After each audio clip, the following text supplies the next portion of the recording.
बहुत पहले की बात है। एक शहर की ओर जाने वाले रास्ते के किनारे एक सराय खाना था। उस रास्ते से शहर जल्दी पहुंचा जा सकता था, परंतु उस रास्ते पर कम ही लोग आते जाते थे। कारण यह था कि उस रास्ते पर एक घना जंगल पड़ता था। कभी कभी हिंसक पशु पथ पर चलने वालों पर आक्रमण कर देते थे, जिससे पथिकों की मृत्यु भी हो जाती थी। इसीलिए प्राण भय से लोग उस रास्ते से शहर जाने में हिचकिचाते थे।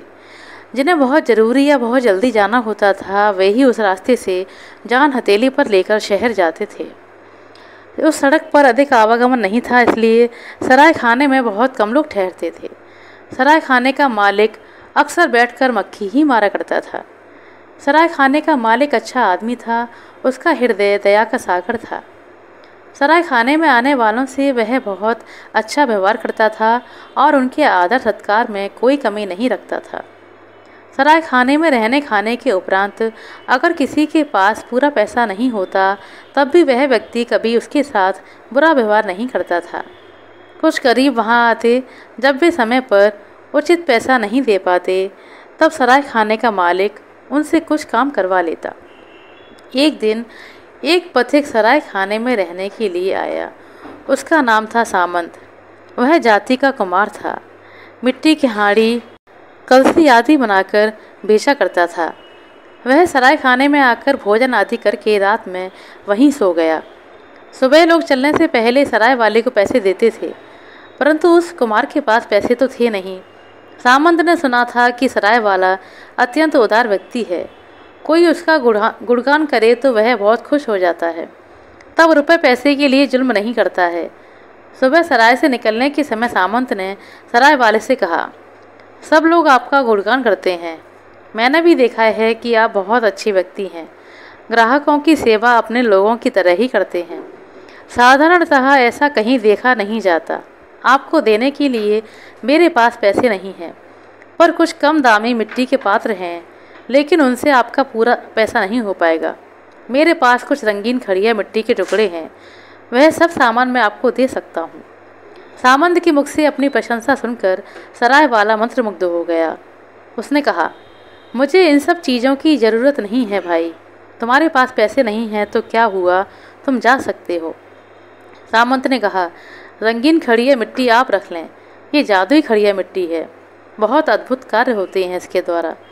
यह कहकर उसने रंगीन खड़िया मिट्टी से दीवार पर एक पक्षी का चित्र बना दिया।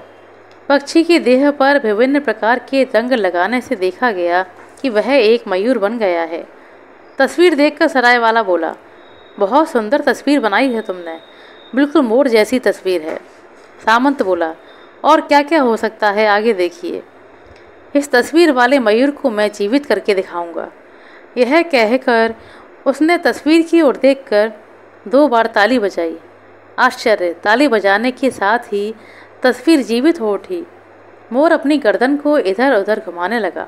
उसके बाद दीवार से नीचे उतरकर अपने पंखों को फैलाकर नाचने लगा। तस्वीर वाले मयूर को नृत्य करते देख सब आश्चर्यचकित हो गए। तस्वीर भी जीवित हो सकती है, किसी ने कभी पहले सुना नहीं था, जाना नहीं था। सभी लोग सामंत की अद्भुत क्षमता की तारीफ करने लगे। तब सामंत ने कहा, अब देखिए, तस्वीर का जीवित मयूर फिर से तस्वीर बन जाएगा। यह कहकर उसने 3 बार ताली बजाई। देखते ही देखते मयूर पहले की तरह दीवार में समाकर चित्र बन गया। सामंत ने सराय वाले को कहा, यह जादू वाला मयूर मैं आपको देकर जा रहा हूँ। जब आप 2 बार ताली बजाएंगे, तब यह मयूर दीवार से उतरकर नाचने लगेगा, और जब 3 बार ताली बजाएंगे, तब मयूर फिर से पहले जैसी तस्वीर बनकर दीवार पर चिपक जाएगा। यह मयूर आपका बहुत उपकार करेगा, भला करेगा। मयूर का नाच देखने के लिए लोगों की भीड़ लग जाएगी आपके सराय खाने में। तब आप एक बात याद रखिएगा, इस कमरे में मात्र एक व्यक्ति हो तो विपद होगा। मयूर जिंदा तो होगा, परंतु तुरंत मर जाएगा। उसके बाद सामंत सराय वाले से विदा लेकर चला गया। उस दिन से सराय वाले ने अपने ग्राहकों को मयूर का नाच दिखाना शुरू कर दिया। ग्राहक जब भोजन करने बैठते तो वह कहता, देखिए, आप लोगों के आनंद के लिए मैं एक जादू का खेल दिखाता हूँ। ऐसा खेल आप किसी भी सराय खाने में नहीं देख पाएंगे। यह कहकर वह दीवार की तस्वीर के सामने खड़े होकर 2 बार ताली बजाता। तुरंत तस्वीर का मयूर जीवित हो जाता और धीरे से जमीन पर उतरकर नाच दिखाने लगता। ग्राहक भोजन करना भूलकर आश्चर्यचकित हो जाते और मयूर का नाच देखने में व्यस्त हो जाते। कुछ देर के बाद सराय वाला 3 बार तालियां बजाता। देखते ही देखते नाचता हुआ मयूर दीवार में समाकर तस्वीर बन जाता। ऐसी आश्चर्य वाली घटना को फैलने में देर नहीं लगी। जो सुनता अवाक रह जाता।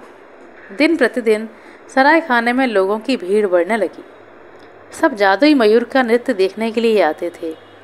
वे लोग जल्दी जल्दी भोजन कर लेते, भोजन का पैसा भी पूरा चुका देते और फिर मयूर का नाच दिखाने का आग्रह करते। सराय वाला तब अपने ग्राहकों को संतुष्ट करने के लिए मयूर का नाच दिखाता। देखते देखते उस उपेक्षित सराय खाने में लोगों का जमघट लगने लगा। सराय वाले का भाग्य तो जैसे जाग ही उठा। अब वह बहुत अमीर व्यक्ति बन गया था। एक दिन रात में एक व्यक्ति सराय खाने में आया। वह दूसरे देश का एक धनी व्यापारी था। उसने सराय वाले को कहा, मैंने सुना है कि तुम्हारे इस सराय खाने में एक जादू के मयूर का नाच होता है। क्या यह सत्य बात है? सराय वाले ने कहा, जी बिल्कुल सत्य है। व्यापारी बोला, मुझे मयूर का नाच देखना है। इसके लिए मैं तुम्हें 1 थैली सोने की मोहरें दूंगा। सराय वाले ने कहा कि आप थोड़ी देर प्रतीक्षा कीजिए और कुछ लोग आ जाएं तो एक साथ सबको नाच दिखाऊंगा। व्यापारी ने कहा, नहीं नहीं, कोई आदमी नहीं रहेगा। जादुई मयूर का नृत्य मैं केवल अकेले देखना चाहता हूँ। यह लो सोने की मोहरों की थैली। 1 थैली सोने की मोहर पाकर सराय वाला बहुत प्रसन्न हो गया। उसे कुमार सामंत की बात याद नहीं रही।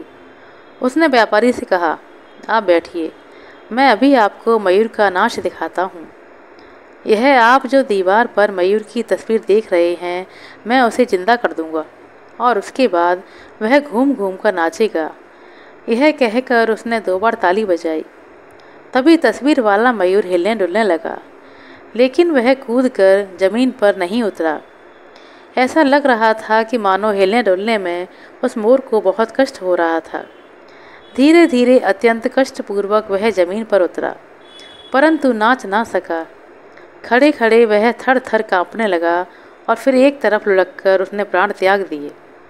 पल भर में ही सारी घटना घट गई।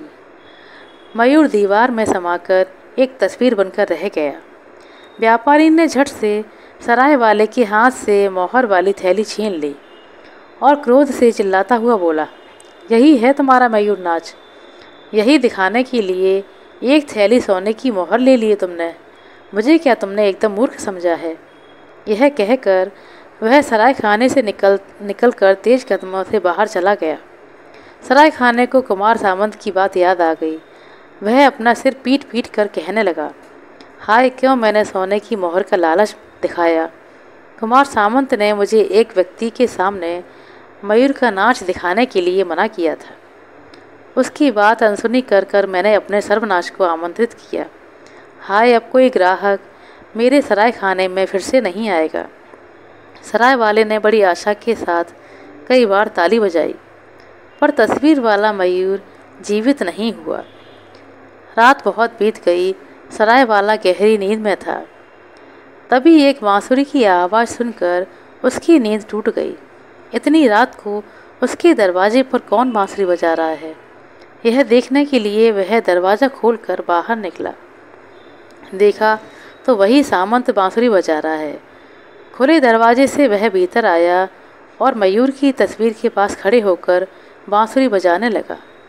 कुछ ही देर में वह मयूर पुनः जीवित हो उठा। वह सामंत के पीछे पीछे चलते चलते रात्रि के अंधकार में विलीन हो गया और उसके बाद उन्हें फिर कभी किसी ने नहीं देखा। आशा करते हैं दोस्तों आपको हमारे द्वारा सुनाई गई है छोटी सी कहानी अच्छी लगी होगी। कहानी पसंद आई हो तो कृपया लाइक कर दें, शेयर कर दें। चैनल पर नए हैं तो सब्सक्राइब कर लें। अपना कीमती समय देने के लिए बहुत बहुत धन्यवाद। मिलते हैं अगले वीडियो में, तब तक के लिए नमस्कार।